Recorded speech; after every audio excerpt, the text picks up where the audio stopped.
Hi, everybody. Hey, Darren here. And Brandon, welcome to the YouTube White Hatter News Show. Can you guys guess who was presenting just a little earlier? I gave you a clue last one. Whoever's wearing the tie, they were presenting today. Usually. So you were presenting today? Yes. Who are you presenting to? Some schools in Alberta. Alberta. I know. I think this week we got Alberta. I think we got Ontario this week as well. We're doing a school in Alberta and a couple of other schools, which are kind of cool. But before we get into the news show, you've done some upgrades here on the set. Yes. So let's show the different camera angles. I don't know. Let's try it. Let's see. Woo! That kind of works. That kind of works. Like, that's the second camera, right? Yeah. Over here. Gives us kind of a different angle when we're talking, so it looks more like you see on TV and that kind of stuff for interviews, right? Mm-hmm. So we built in a brand new wall unit. It doesn't show all the goodies and giddies and stuff that you have over there, right? No, but I mean, it can allow for maybe if we do some pre-recorded videos, which is our plan, we can kind of use this as a second set for pre-records. And then you got the top-down camera. Show the top-down camera. All the cameras right now? Yeah, like there's our top-down camera when we're demonstrating stuff, and then we got the green screen camera. That one. Hey, there we are. There we are. Green screen camera. And then our back camera, which is kind of cool. I love the filter that you got on the black camera. It's kind of like monochrome or whatever it is. Kind of cool. So that's what now? 5 cameras? 1, 2, 3, 4, 5 cameras. Gotcha. Yeah. Oh, you can kind of see my beard coming in. I was thinking about growing a beard, but maybe I won't. Maybe I won't. I don't kind of like the look. What do you think, Cal? Cal's got a beard rocking. I got his name in. So let's go. Let's get into some news stories. In the news. First story is Netflix. Woo! What's going on with Netflix? Netflix is looking at stopping password sharing. Oh. Which I think some reports have shared, like password sharing is like 60% kind of thing.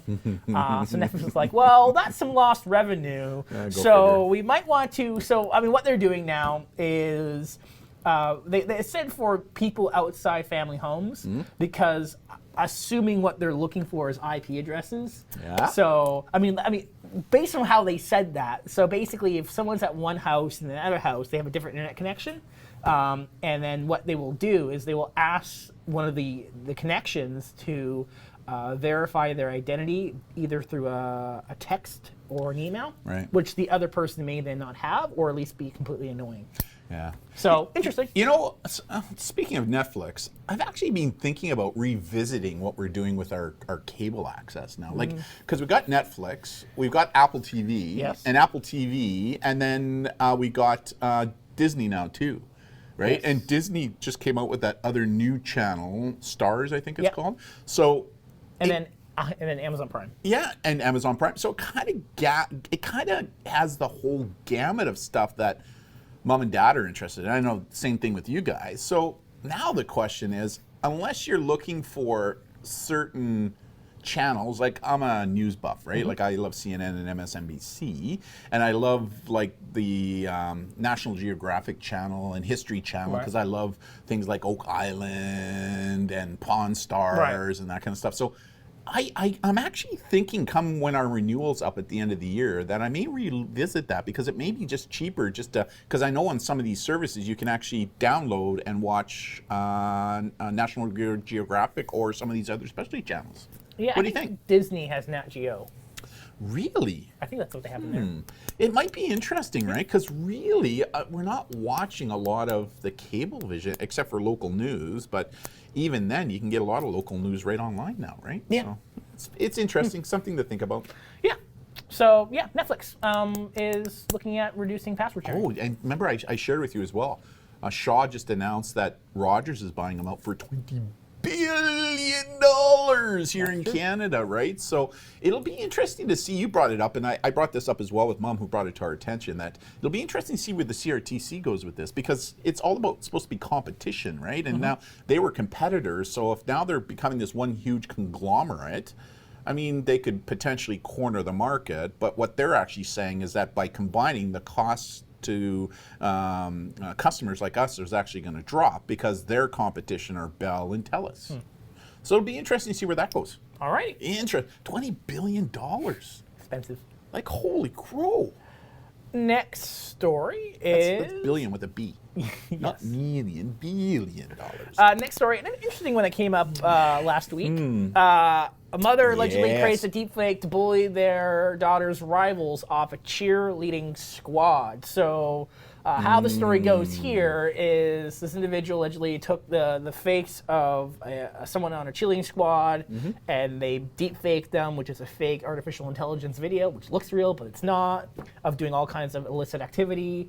And then in order to get them kicked off of the cheerleading squad. Now, they also did other things, and they harassed and they bullied other people, which probably is how they got caught.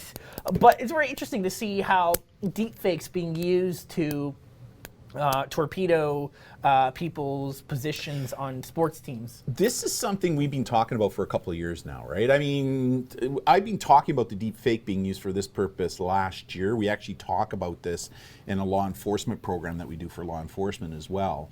But, you know, the whole issue of self-bullying is now a real issue that is being studied by people like the Cyberbullying Institute in the United States. I mean, what makes this more difficult now is these deep fakes is, you know, if all of a sudden it's a person claiming that they're being targeted online, how do we know that it's not the person themselves who have done it? It's going to be very interesting, right? It's been happening for years prior to this through fake text message generators. Well, I mean, and you demonstrated that live, right? Where you were able to show that just because you're an educator, principal, or teacher, and you get a screen capture from a student going, hey, Darren's bullying me, look. You got to be careful because that message may not necessarily be from Darren. It could have been generated by the person who's saying they're the victim for self-bullying purposes, right? So it's or very trying to get the aggressor who wasn't the aggressor in trouble. Yes, it could be a false flag operation. For sure. I mean, false flag. Oh, false. That's a good. That's a good, military term. Yeah, false flag. But it's very interesting. I mean, I just saw in the news this morning. I broke this story a couple of days ago in our social media. It just broke on major CNN, obviously, and they're saying now that the mother and the lawyer are saying it wasn't her that sent it via. So the question now is because the police say that they were able to get warrants for all of her stuff. But again, how do you prove it was her that pushed the button and maybe not her daughter? Right. So how do you? That's a good legal argument. It is, right? Like, I mean, the question always is, even if we get an IP address, or even if the police get the phone, how do they? Now, the phone, if it's registered to me, I'm legally responsible for it. I get it.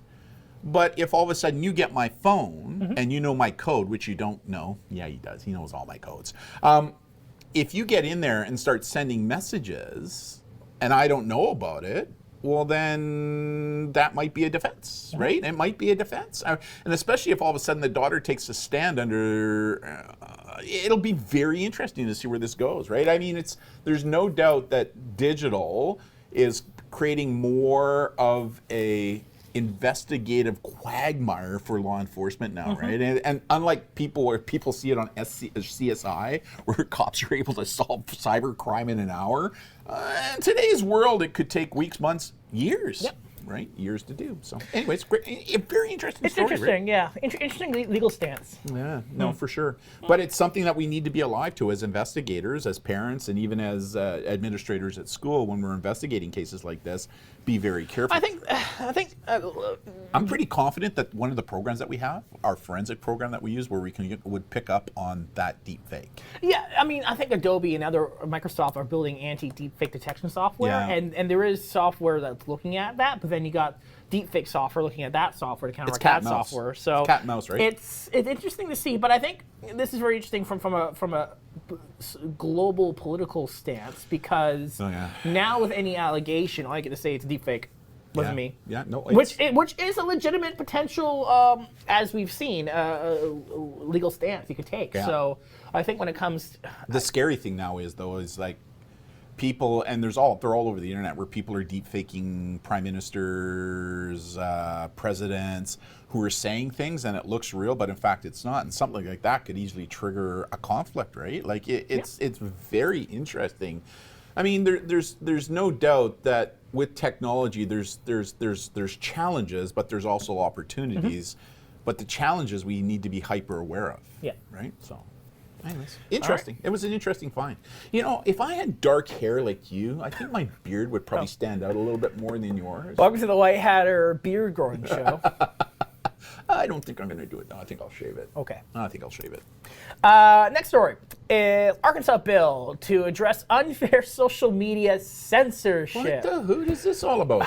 This is an interesting position. So, the Arkansas Attorney General is looking to legislation that will allow everyone, no matter circumstance, to have equal and fair opportunity to post online.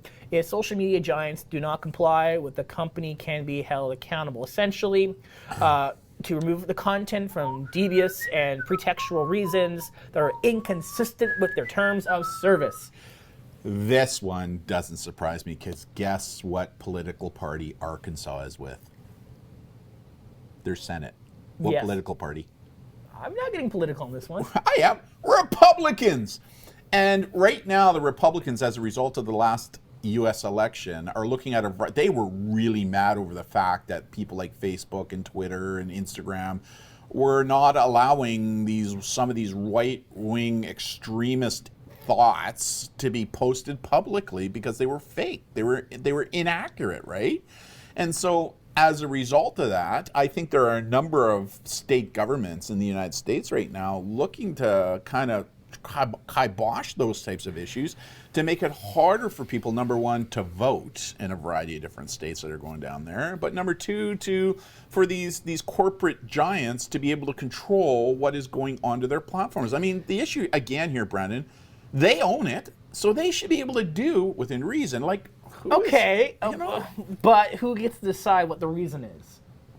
The company does, and if you don't like it, they don't join the company. Like, they're free. If you don't want to be on that platform, then don't join it. And if you do join it, as the owner, I have the right to say, like it, don't like it. Yeah, true. Delete. Right? Like, it's just like, oh my God. I think it would be totally different if it was paid, right? Where you're now paying for a certain thing to happen and that kind of stuff, right? Like, because if you're paying, there's a contract, there's a contract in place, right? When you think about it that way. But these are free services in which you're joining. And so as a result of that, if you don't like it, then find a different platform. But there is, to a degree, limitations on large companies for privacy and security reasons that governments and states put upon companies. Yeah, I agree. But if something is totally misrepresented or fake or or misinformation, then as a company, I've got the right to go delete, right? Like. Okay, what about if the company then, for example, is intentionally keeping misleading stuff on there? Their company? Should they be their company. Their company. They can say and do what it is that they want. If you don't like it, sue them. Right? Like, it's their company. It's a free platform. You're coming on it to join the platform. If you don't like it, then don't join the platform. Other than that, I can say and do what I want as the company and keep stuff posted on there. And if you don't like it, then sue me. Let's go to court and see what a court is going to say, rather than trying to pass legislation. Like, that's just ridiculous.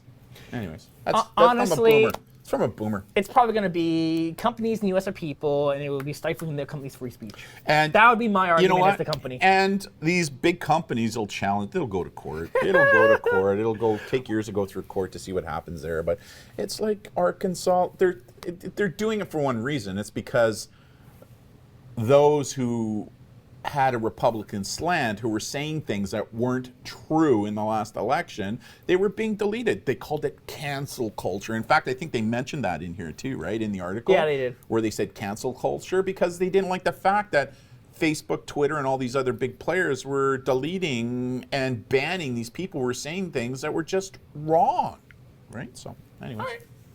All right. Okay, cool. A little heated over that one. Could you tell? Clearly. Next one is Google Chrome now gobbles up 20% less memory for Windows users. Why? Hooray! Why? How are they doing that? They optimize their memory allocation services. Oh. Tech stuff. Oh. They just optimized it. And anytime you can save memory, I guess it's a good thing, right? And the newest Chrome update has some significant security updates and fixes. So yes, for security and for overall usage, open up a couple more tabs on your browser for Chrome users. So yes, yeah. So that's good. That's good news. So update Chrome for Chrome users. There you go. And so make sure you update it. Update it. Update it. Update it. Update. Although generally most people have Chrome automatically updated anyways. You would think. You would think. You would think. You would think. It's like we say with all your items, right? All your devices. Whenever updates come out, make sure you update them because those updates help to secure the system, prevent it from being hacked, and maximize it. Yeah, and there were some significant issues that were identified that are fixed in this latest Chrome update. Update. And last topic for today is interesting report from Strike Source. Dun dun dun dun. That's a great cybersecurity companies, right? Yeah. Chinese VPNs are recording world's data on a massive scale. According to the report, China has access to 20% of the world's private data through VPNs, which is interesting. We've been talking about VPNs they became much more in the news over the past year during COVID, right? Like that's what I've seen, right? Well, at the very least, we've identified issues in the last year or so with VPNs. I think what their report shows, there's about 31% of internet users use VPN, and 62% of those are Chinese-owned VPNs. And I bet you were they free too, right? Yes. Didn't just last week talk about VPNs? We did. There was a breach? We did. And like the week before that. Like every single week, there's something about VPNs, and there's something you have to do with a breach or a leak or data. And usually they're free or they have in-app purchases. Right? Yeah. That's why we go with one that doesn't have either of those. Yeah, so we use private internet access here, and then there's other ones like any of the big mainstream ones. Yeah, Bitdefender has one too, right? Bitdefender has one. CyberGhost is one. I think is a good one. And then there's Nord as well. Yeah. There's a bunch out there. Yeah. But those are some of like the main ones people go to. Yeah. Any other odd ones, just avoid. For obvious reasons. Number one, security, privacy, and then as it shows, speed as well, right? Because those free ones, they usually slow down your internet access, right? Yeah. And then the second one is privacy, because a lot of the free ones are collecting your private information and selling it to people.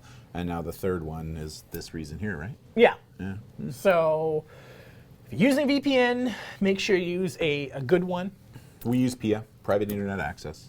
That's the one that we use, right? And we've been very happy with it. So, and I've got it both on my mobile devices and on our laptops and on our desktops as well. So, yeah. And then, we use Bitdefender as our antivirus, and then we also, but that also has a VPN built into it. Yeah, it does. I don't use that one though, because we have PIA on all the computers right now. So, yeah. Alrighty. Hey, a couple things. Number one, been reading in the news recently how both Apple and Android are trying to make it harder for third-party phone fixers to fix their phones. Did you read that? The right to repair movement has been going on for at least. Is that what it's called? The right to repair? It's called the right to repair. So I just learned something. Yeah. So basically, if your device is broken, you should have the right to repair it. Yeah. Now, there are some companies who are intentionally designing their devices so they're not repairable. Yeah. That's why iFixit has their teardown guide, and it rates tech in terms of repairability. How do you know all this stuff? I just do. They have just a bunch of YouTube videos where they take the latest Apple products, tear them down, they go, can you fix this? Can you fix it? And they rate it in terms of fixability. Oh. So if something does break, can you fix it yourself? So, but there's also some issues with like warranties where some tech companies are like, well, you can't open your device and void your warranty.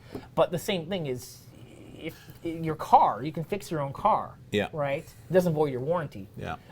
So people want that same kind of right to repair for their tech devices. I just know there's a lot of small and mom and pop operations that have opened up where their business is fixing technology, right? Yeah, and yeah.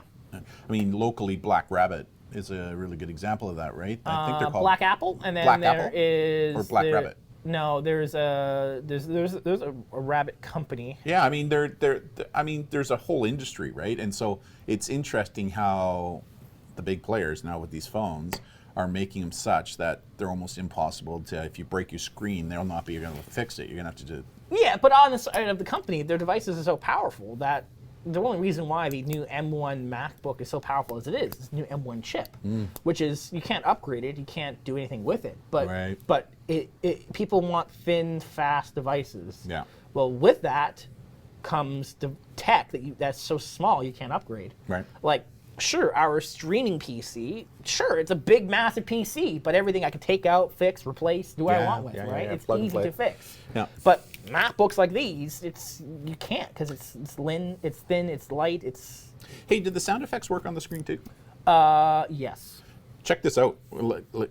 Brandon, what he has done here is not only can we control these cameras and scenes, but he's built sound effects into what it is we're doing. Like, check this. Anybody know what this is from? Did you hear that? Anybody know what that's from? Where is that from, Brandon? It's Among Us. Or this one. Wah, wah, wah, wah. Or, the applause. He's got applause in there.